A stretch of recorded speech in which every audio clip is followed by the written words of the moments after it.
2 turmas, possibilidade de uma terceira. A gente quer agradecer o interesse de todo mundo e passar a fala para os ministrantes, né, que vão se apresentar, falar sobre o trabalho do Camille. Acho que é isso. Obrigado a vocês também pela disponibilidade do tempo. Eu queria agradecer ainda mais por esse tempo, assim, enormemente, todo mundo que fez um grande esforço para estar aqui hoje, né?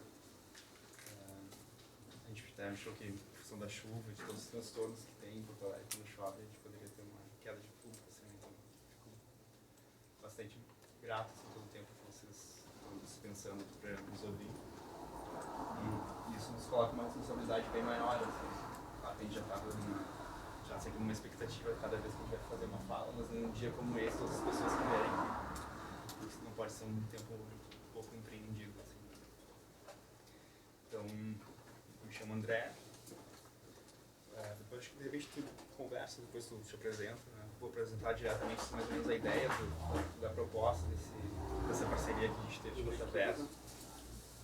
A ideia esse é o primeiro encontro que a gente está fazendo para discutir essa ideia essas ideias do caminho. E isso surgiu de uma proposta que eu e o Luan a gente estava conversando e a gente pensou numa ideia de escrever um livro introdutório ao caminho. E aí, em geral, quando a gente pensa em escrever, principalmente em conjunto, geralmente o que se faz é cada um escreve aquilo que melhor entende, o que está mais apropriado sobre a obra, cada um escreve 50% da parte do livro, junta tudo, revisa juntos e publica, né? E a gente pensou fazer algo um pouco diferente. Então a gente pensou na proposta de, ao invés de eu escrever tudo aquilo que eu me aproprio e que eu tenho mais interesse ou mais domínio sobre o caminho, a gente fez uma proposta assim. Então, o Luan, como filósofo, faz uma pergunta desde o ponto de vista da filosofia, que ele acha que seria, sobre a perspectiva do caminho, que ele acha que seria interessantemente respondida pela psicologia. E eu faço uma pergunta sobre a perspectiva do caminho, desde da psicologia, daquilo que eu acho que seria interessante ser respondido pela filosofia. Cada um de nós fez 4 perguntas, e essas 8 perguntas ao todo seriam os 8 capítulos do livro, somado com a introdução e com a conclusão. E a gente pensou, além disso, num outro nível, que seria, bom, mas ao invés da gente escrever isolado, cada um na sua casa, quem sabe a gente faz esse livro ganhar vida, né? Porque hoje, ainda mais com essa comercialização do conhecimento, cada vez mais a gente, na academia ou em outros espaços de cultura, a gente fica muito mais preocupado em produzir a cultura do que, de fato, como essa cultura ela é recebida, como essa cultura ela é lida, se essa cultura ela ganha vida. Então a gente pensou, quem sabe a gente produz esse livro, capítulo a capítulo, não isoladamente, fechado dentro de casa, mas em contato com outras pessoas. E aí essa que foi a ideia de pensar esses encontros. Cada um desses encontros, eles vão tomar uma dos que a gente está pensando para construir esse livro, para ter uma construção viva. E isso é bem interessante, né? Por isso que eu estava falando agora, da questão da responsabilidade com quem está nos assistindo. Vocês não têm ideia assim, de quanto eu fico grato a todos vocês que estão aqui pelos insights que vocês me deram enquanto eu estava pensando o que eu vou falar. Porque é bem diferente quando a gente escreve um livro com um leitor imaginado, que a gente não sabe quem é. A gente escreve, mas a gente não está muito preocupado com a pessoa que vai receber. Agora, numa situação como essa, em que várias pessoas vieram até aqui, despenderam seu tempo, fizeram seu esforço, a gente tem, de fato, uma responsabilidade. E aí se torna uma atitude muito mais ética a escrita, né? A pessoa tem que fazer, dentro da minha capacidade e daquilo que eu tenho condições de dizer, eu tenho que fazer o melhor, né? Eu posso até não satisfazer vocês por incompetência ou por limitação do meu conhecimento, mas não por negligência, que eu vou me esforçar ao máximo para que o tempo que vocês estejam aqui seja realmente seja interessante para todos. E isso acontece. Então eu tive vários insights que eu nunca teria, assim, se não fosse pensando para esse evento. E o mais interessante disso também é que nessa troca com outras pessoas, a gente acaba saindo daquele autor fechado que a gente tem e vai dando vida para ele vai ganhando vida, né? Acho que eu já falei demais, então. Oi pessoal, eu sou o Luan, eu sou graduado em Filosofia. Eu também tenho uma graduação extra em Escrita Criativa, eu sou metido a escritor. E hoje eu resolvi então fazer esse evento junto com o André, que fez a tese dele em Albert Camus, para a gente trabalhar um pouco esse diálogo. Então antes de a gente começar, talvez dar alguns recadinhos que ela bem queira sair antes. A gente pensou muito em como a gente deveria fazer esse evento, né? Se a gente deveria cobrar alguma coisa para valorizar o nosso trabalho, valorizar o gasto que a gente tem de vir até aqui, de preparar. Daí a gente pensou, pô, talvez a pessoa tá lá, quer assistir, não tem na hora. Enfim, a gente pensou que não seria muito justo a gente cobrar, né? Então a gente pensou, né, uma contribuição espontânea, quem quiser, quem acha que deve, né? Pode pôr qualquer quantia aqui dentro, a gente vai ficar feliz, já paga o nosso Uber de volta, a gente não tem um prejuízo, né? Ninguém vai julgar, ninguém vai ver, se puder deixar lá no balcão. Seria muito bom pra gente, agradece de antemão. Outro recado que eu queria dar é que a gente fechou um evento na aldeia, então vocês já conhecem o espaço, se quiserem continuar, é sobre o Camus, é um mergulho mais aprofundado, vão ser 3 encontros só sobre ele, só sobre as obras dele. Então aqui a gente vai tatear um pouco mais, a gente não vai entrar em cada ponto com a profundidade que deveria ser estudado, né? Mas nesse evento a gente vai conseguir ir mais a fundo. Então quem quiser ter mais interesse em se aprofundar nesse autor, fica aí a recomendação, né? Em breve vai ser o evento. Dia 4 do mês que vem vai ser lançado esse evento. E acho que o terceiro ponto que eu queria colocar é que a gente tem um plano de a gente fazer um curso de leitura do Camus. Acho que a gente poderia fazer aqui até uma ideia que a gente tem. E seria a gente realmente marcar uma vez por mês para ler o livro e ponto a ponto, porque ele é um autor que tem muito conteúdo, tem muito a ser explorado, né? Não é uma leitura rasa, a gente lê, fecha o livro e volta, né? Então, quem tivesse interesse, a gente deve notificar vocês até pelos e-mails que vocês mandaram, né? Quem tiver interesse depois pode nos responder. Antes de entrar na vida do Camus, acho interessante fazer um pequeno adendo, né, sobre o que é o existencialismo, que é mais ou menos uma categoria que geralmente enquadram o Camus, um escritor existencialista, de ensaios existencialistas. Então, mas o que é o existencialismo, né? Bom, uma forma super simplificada de poder dar um curso inteiro sobre existencialismo, né? Mas ele é um pensamento do ser humano, sobre o ser humano, mas sem deixar de lado, né, as idiosincrasias humanas. Não é 100% racional, digamos assim. Ele leva em conta sentimentos, ele leva em conta sensações. Pode ser um pensamento mais corporificado, a gente pode pensar dessa maneira. E, é algo que está presente durante todo o percurso, né, da filosofia ocidental, embora tenha se solidificado mais no século XX. Existem diversos motivos para isso, né, mas a gente pode observar isso em alguns gregos pré-socráticos, a gente pode observar isso no Santo Agostinho, que vai escrever as Confissões. Então ele vai unir a teologia com a experiência de vida dele, tentar construir qual que é o paradigma de sentido dele. A gente vai ver isso no Kierkegaard, que é no século XIX, com Nietzsche também, que é tido como existencialista, em um aspecto dele. Nietzsche é um filósofo muito amplo, né? Ele tem várias camadas e vários aspectos. Schopenhauer também pode ser colocado como alguém que também introduz essa perspectiva, que trabalha com o ser humano.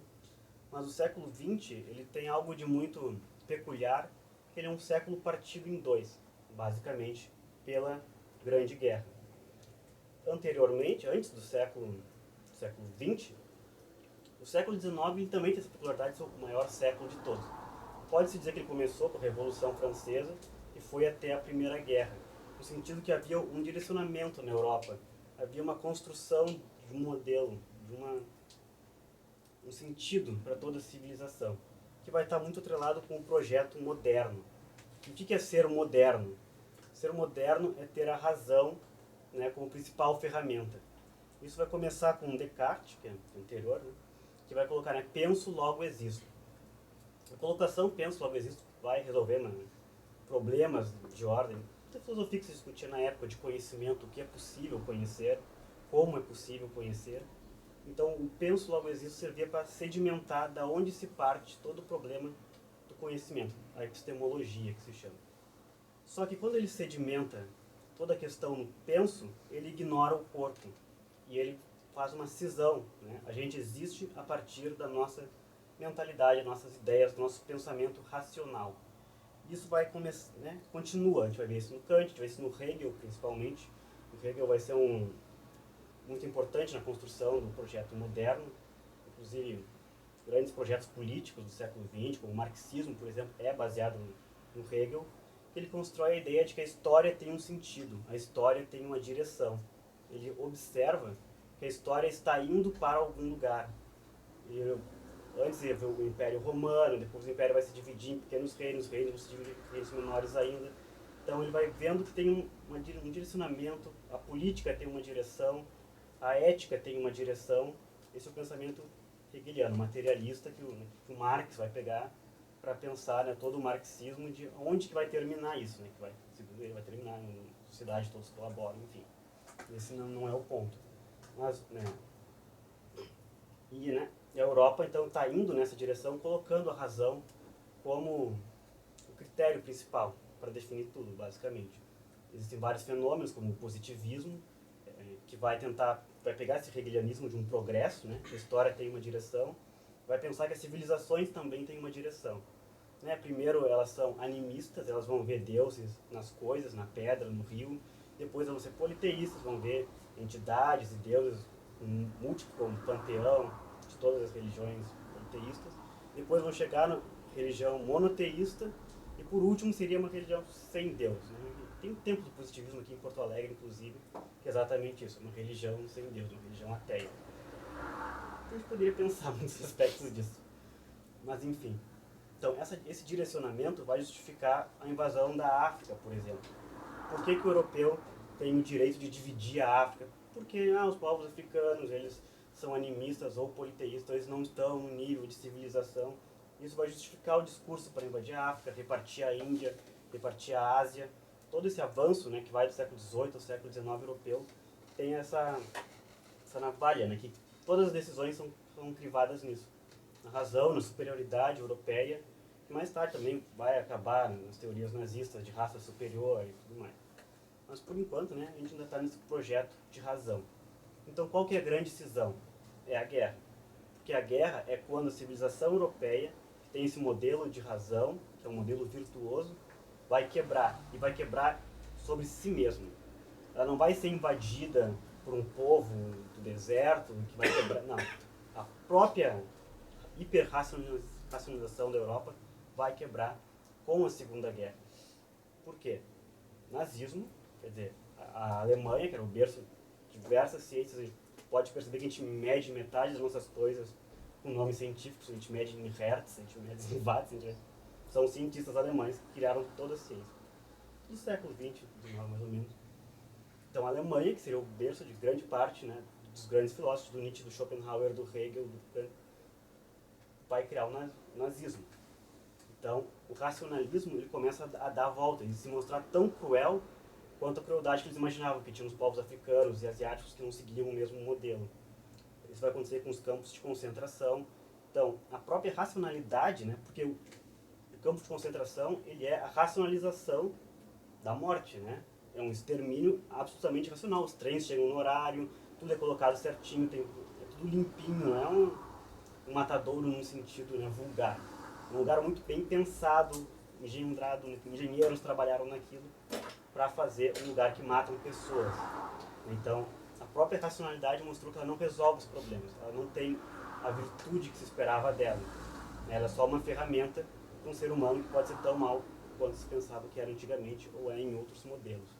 Ao mesmo tempo, né, que no Novo Mundo é feita a bomba atômica, que é novamente a racionalidade, a ciência, projetando uma arma que vai matar milhões de japoneses inocentes. Então não existe salvação. A guerra foi ganha, mas foi ganha, né? Como que foi ganha, né? A racionalidade foi quem pagou o preço. Então é nesse meandro do século dividido, né, pela guerra, que a gente vai ter o existencialismo ganhando força de novo. Não sendo algo pontual, mas algo que vai crescer. E um dos autores mais importantes é o Camus, se conseguir colocar de volta aqui na mesa. Mas não está aparecendo ali no... Só mexe que acho que tá aí. Aqui tá, mas ali não. Calma. Então, esse é o Camus. Ele nasceu em 1913, início da Primeira Guerra. Morreu prematuramente em 60, aos 46 anos, num acidente, né, automobilístico. Antes de tu entrar na biografia dele, acho que eu já pego esse gancho que tu tá falando, porque eu já tenho algumas questões, assim, dá pra gente discutir.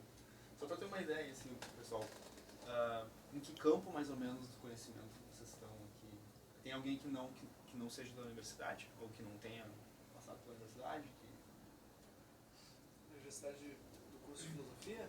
Não, alguém que tá aqui porque eu só quero entender, assim, porque o Camus, como ele é múltiplo. Tem gente que tem interesse pela literatura, tem gente que tem interesse pelo teatro, tem gente que tem interesse pela arte, tem gente que tem interesse pela filosofia, tem gente que tem interesse pela política, tem gente que tem interesse pela ética. E aí, às vezes, aqui pode ter umas pessoas dos movimentos sociais, tá, populares, querendo a contribuição do Camus, e pode ter um erudito da filosofia que está pensando, só para eu ter uma ideia, assim, de com quem a gente está conversando. Alguém aqui da filosofia?